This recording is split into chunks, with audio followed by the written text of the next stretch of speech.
iyo ko ang ating mga ulo para itinalahin. Ayun, maraming po salamat sa nanong po sa mga kayo. Kasi ito namin at hindi kami nakaalaman na matutuntayan ko namin ang aming gawain. Ang alam niya, Jesus, aming tagapagligtas namin. Magandang araw. Magandang araw po, Ama. So, bago kayo umupo, pulutin niyo muna ang mga basura sa sahig at iayos niyo ang inyong mga buwan.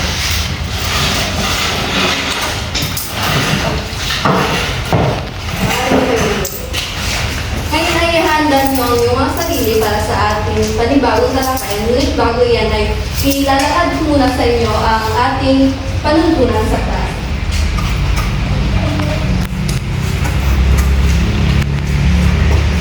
So, ito ang mga panuntunan natin sa klase. Una ay maupo ng maayos, manahimik at makinig sa guro. Pangalawa, makilahok sa talakayan. At pangatlo, huwag mahiyang magtanong sa guro kung kinakailangan at gumamit ng wikang Pilipino. So, yan ang mga panuntunan natin sa klase nito. So, nais kong maghanda kayo ng mga papel at panulat para sa ating gawain.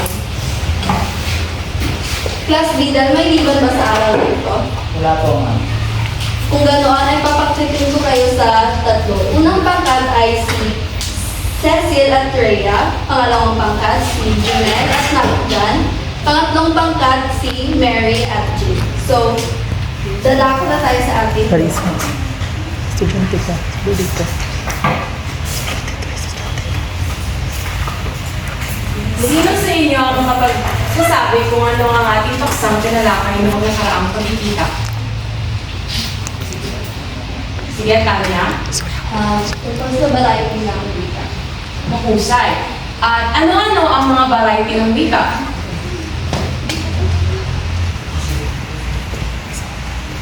Rhea. Social dialect, marami pa rin.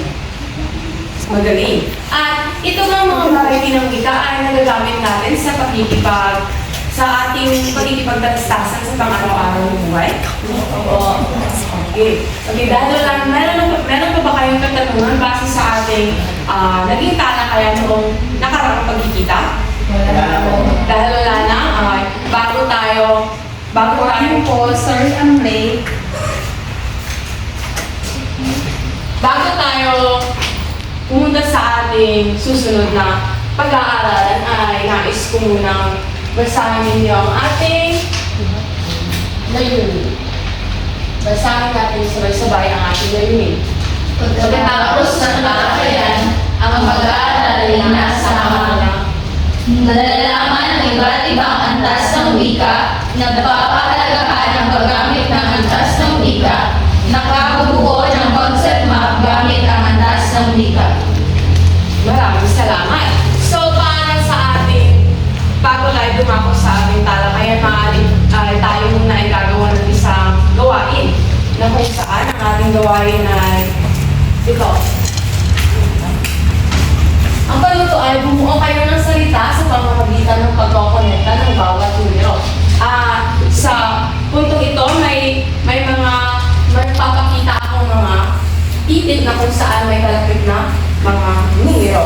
At ang ating gagawin gawain ay para sa ating batayan ng puntos muna, para sa, meron ako dito mga tatlong kahon na kung saan ang unang kahon, at pangalawang kahon at ang pangatlong kahon. At ito ang batayang puntos para sa mga grupo makakasagot ng ating gawain. Ang unang maraming sagot ay siyang magkakaroon ng 10 puntos at yung yung pangalawang maraming sagot ay siya yung magkakaroon ng 5 puntos at sa panghuli ay siya magkakaroon ng 3 puntos. At una, bibigyan ko muna kayo ng 20 segundo upang masagot ang gawain ito para sa ating unang bilang ng gawain. Sino? Okay. Ang 20 segundo ay nagsisimula na. Sino maaaring sino may alam kung ano ito? Para sa unang bilang, okay, pangkat una. Ang unang tumaas na kamay. Formal. Formal na ba? 6 plus 5. Sa 6 merong F. Sa number 15 merong O. At 18 merong R. 20 merong M. At 1 merong A. At 12 merong L. So, formal ang sagot. So, ang unang may puntos ay ang unang pangkat. Siya ang puntos. Ang pangalawa, pag sinandaan, bibigay ko ang pangalawang katanungan. Dito, sinong grupong makasagot? Okay, nakikita ko na nagtataas ng kamay ang pangatlong grupo. Kolokyal po, ma'am. Kolokyal nga ba? Ito ay kolokyal. Maraming salamat. Magaling, napakahusay. At ang grupo ay bibigyan natin ng puntos. At dito naman sa pangatlong bilang. Ang pangalawang grupo ay unang nakapagtaas ng kamay. Balbal po, ma'am. Napakahusay, balbal. At ang puntos na yan ay manggagaay ay bibigay sa inyo. Anong grupo ngayon? Pangalawang puntos. At ang ating huling katanungan ay ito. Sino makapagsasagot? Di formal. Di formal at nanggaling yan sa grupong pangalawa. So, sila ang may mataas na puntos at bigyan natin sila ng masigabong palakpakan.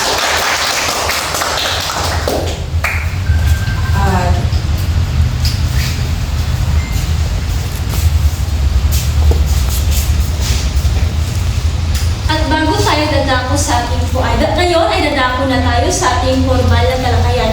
Ngunit bago ang lahat, sino ang makapagbibigay sa akin ng kahulugan kung ano ang kahulugan ng antas ng wika? Junel, maaari mo bang ihayag sa akin o magpahayag ka ng sariling ideya kung ano ang kahulugan ng antas ng wika?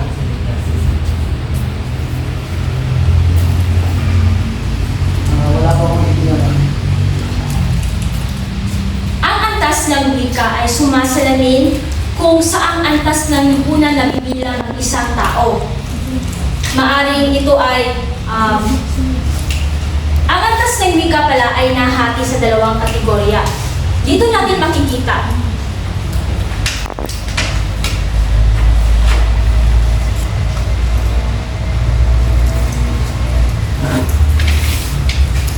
So, sa antas ng wika, na ito ay nahati sa dalawang kategorya at yon ang formal at di formal. So, sino ang makapagbabasa sa formal at makapagbibigay ng kanyang sariling ideya kung ano ito? Larry? Formal at di formal.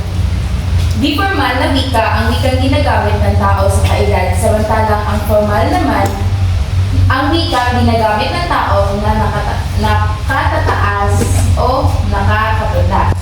Formal, ito ay antas ng wika na standard at kinikinala o ginagamit ng nakararami. Informal, antas ng wika na nakaraniwang talasakan pang-araw-araw, madalas gamitin sa pakikipag-usap at pakikipagtalastasan. So, ang formal daw po ay ginagamit ito ay ginagamit na standard, katulad ng pag-ibakasyon, ito ay ginagamit. Ang informal naman ay kadalasan ginagamit ng mga tambay o di kaya ay mga bakla. Maraming salamat sa iyong mga kasagutan. Mahusay. So, pag sinasabi natin formal, ito ay standard. So, meaning, ito ay ginagamit sa paaralan, sa pamahalaan, o sa informal na talakayan. So, pag sinasabi naman natin informal o di formal, ito ay wikang ginagamit sa ating pakikipagkomunikasyon. Ito ay palasak also. And ito ay ginagamit natin sa pang-araw-araw nating buhay. At ngayon ay dadako naman tayo dito sa susunod na antas ng wika.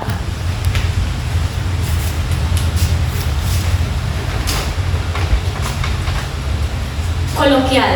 Maaari mo bang basahin, Jay? Kolokyal. Ito ay ang pagkikibagay sa taong gumagamit nito kadalasan napaikli ang mga salita, ngunit napagkakasunduan ang pagpapaikli nito. Batay sa iyong binasa, ano ang inyong mahinuha ukol sa iyong binasa?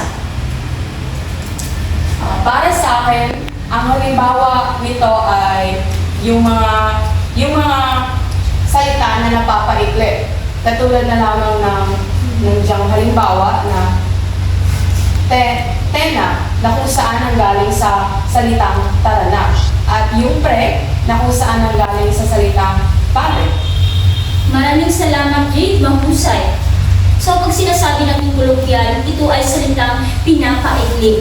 So, sa salitang kolokyal ay ito ay napagkakasunduan ng mga tao. So, halimbawa na lamang dito ay ang huwag. So, ang huwag na salita ay ginawang pinaikli at naging wag. So, anong pagkatao ng mga nakasagot? Pakitaas ng kamay para malagyan ko ng puntos sa inyong grupo. Pangkat 2.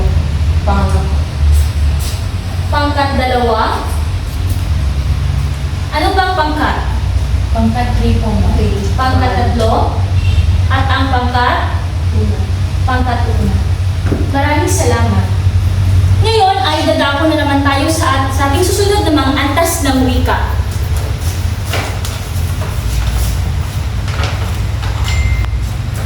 At ito ay ang balbal upang kalye.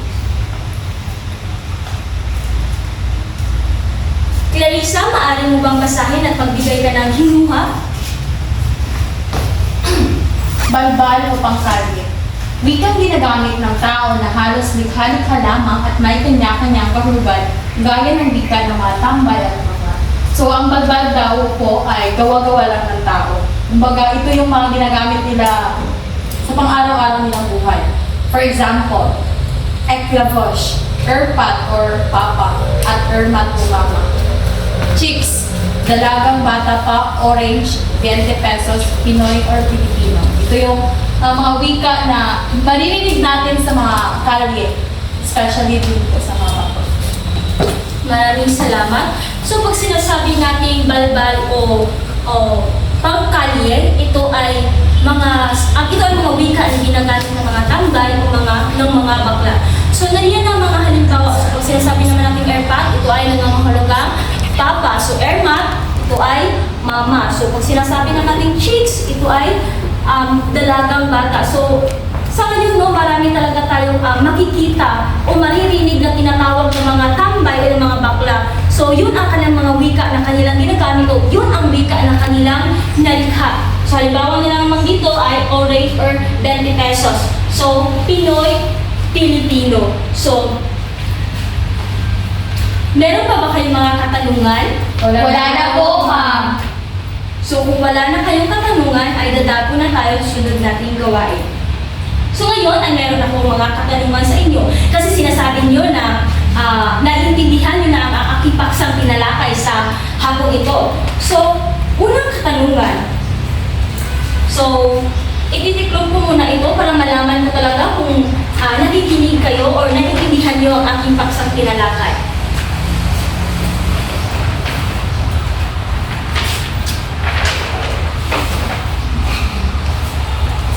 Ano ang formal at informal? Miss Rhea? Ang formal ay ang mga wika ginagamit sa mas nakakatanda. Habang samantala ang informal naman ay ang mga wikang ginagamit kapag nasa kaedad na. Maraming salamat. Anong pangkat ka? 1. So, pangalawang katanungan. Ano ang kolokyal na wika? Jay? Ang kolokyal na wika ay yung mga wikang pinapaikli. Katulad na lamang yan na sabi ng mga halimbawa kanina kung saan yung kuha na naliliwag. Maraming salamat. Anong pangkat ka? Pangkat pangalawa. So, ngayon ay dadako tayo dito sa ano nga ba ang hulugan ng balbal o pangkalye? Miss Mary? Ang balbal o pangkalye ay ginagamit ito ng mga tambay o mga kapwa. Maraming salamat. Anong pangkat?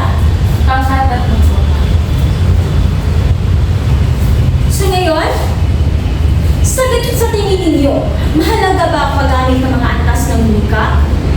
Maaari mo bang marinig ang saloobin ni Mr. Junel? Opo. Maraming salamat.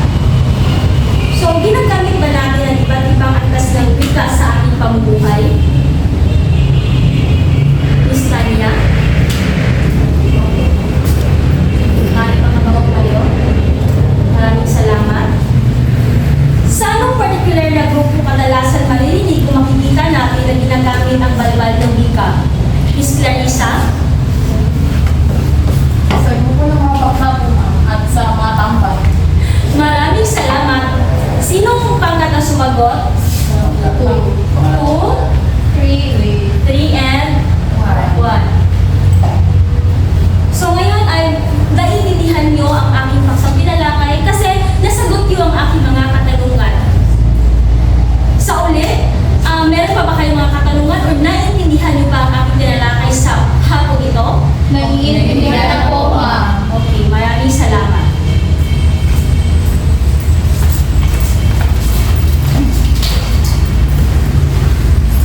Okay, bago tayo dumako sa ating gawain sa umagang ito, ay nais ko munang malaman kung sino ang mga miyembro mula sa unang pangkat. Sina Cecil at Rhea, habang ang pangalawang pangkat naman ay sina Tanya, Junel at habang ang pangatlong pangkat ay sina Jade, Mary at Clarissa. So, mano ito ay may ipapagawa ko sa inyo.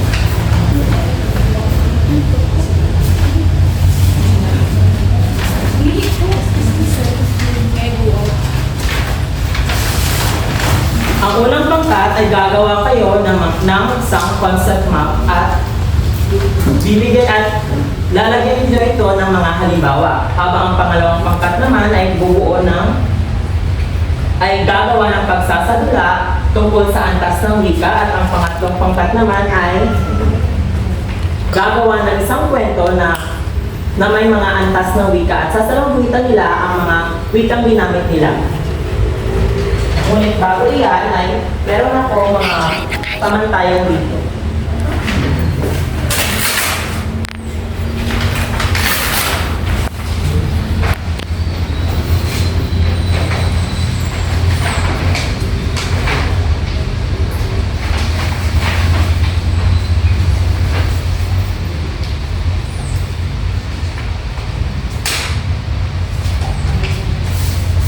So ito ang maging pamantayan sa inyong mga gawain. Kalinisan. 20 puntos para sa kung ito ay malinis ang pagkagagawa o ng mga gawain. 15 puntos naman kung ang gawain ay may kunting bura o may kunting dumi. At 10 puntos naman kung ang inyong ginawa ay marumi. Para naman sa nilalaman, may kalapit na 20 puntos para sa kung nailahad ng maayos ang kanilang gawain. 15 puntos naman kung may konting mali sa inyong mga ginawa. At 10 puntos para sa mali ang pagkagagawa ng inyong mga gawain. Para sa kooperasyon naman, kung lahat ng miyembro ay nagtutulungan ay may kalapit na puntos kayong 20. Kung ang membro naman ay hindi nagtutulungan ay may 15 puntos. At kung walang kooperasyon ng grupo, kayo ay magkakaroon lamang ng 10 puntos. So, ngayon ay bibigyan ko lamang ng bawat grupo ng 10 minuto para sa inyong mga gawain.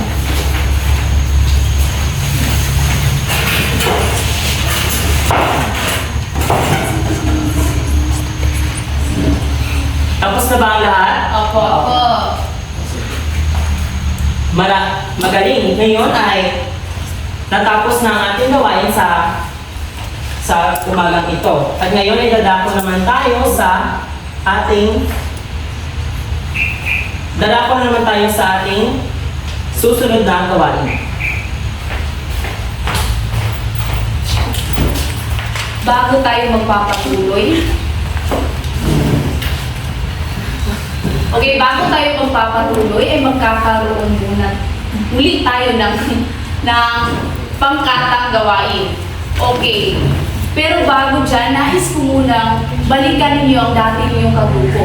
Okay, ang gagawin nyo lang, ang bawat grupo, di ba may 3 grupo? Ang gagawin nyo lang ay magbibigay kayo ng tigta-3 halimbawa sa formal at informal, kolokyal at balbal na wika na ginagamit ninyo sa pang-araw-araw na pamumuhay.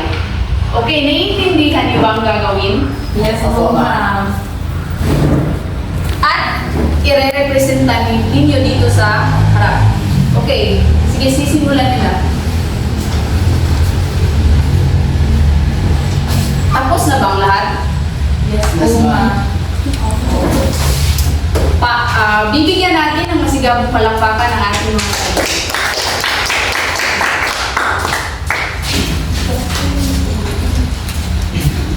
Ngayon, dahil tapos na tayo sa ating aralin, magkakaroon tayo ng pagsusulit. Ang pagsusulit na ito ay konektado sa ating paksang pinalaki.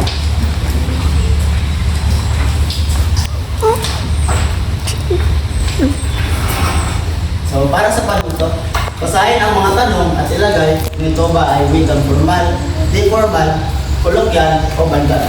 Ilagay ang sagot sa isang kapat na papel. So, ang lahat ay maganda ng isang kapat na papel para sa inyong pagkakala.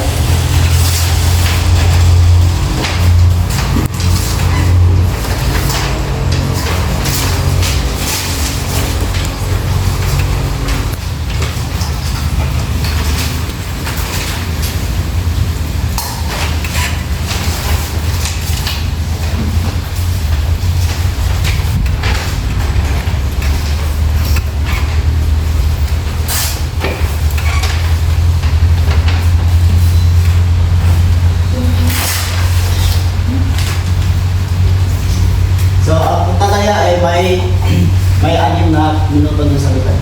Sino? Simulan tayo. Tapos na ba ang lahat?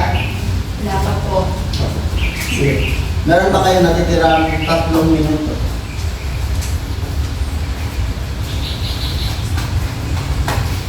Tapos na? Opo. Opo, sir. Opo, sir. Sige, ang lahat ng papel na ipasa dito sa harap. Ako na ang mag-work. So, naiintindihan niyo ba ang ating paksa ngayong araw? Yes, po, sir. Bibigyan na ako malakad.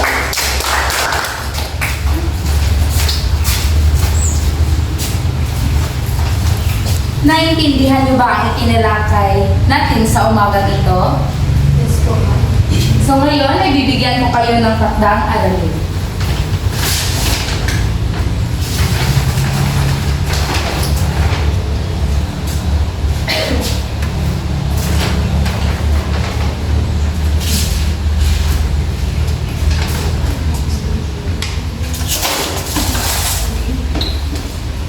So, ang inyong takdang aralin ay magsalisik at magbigay ng 5 halimbawa ng kolokyal at balbal na wika. Isulat sa isang kapat na papel at ipasa sa susunod na pagkikita. May katanungan pa ba kayo sa inyong takdang aralin? Wala na. Saan po ilagay ang... Sa isang kapat na papel po. So ngayon ay magsitayo na ang lahat para sa ating patapos na panalangin. Binibining Rhea, maaari mo bang panguluhan ang patapos na panalangin? Amen. Paalam na sa lahat. Paalam na po.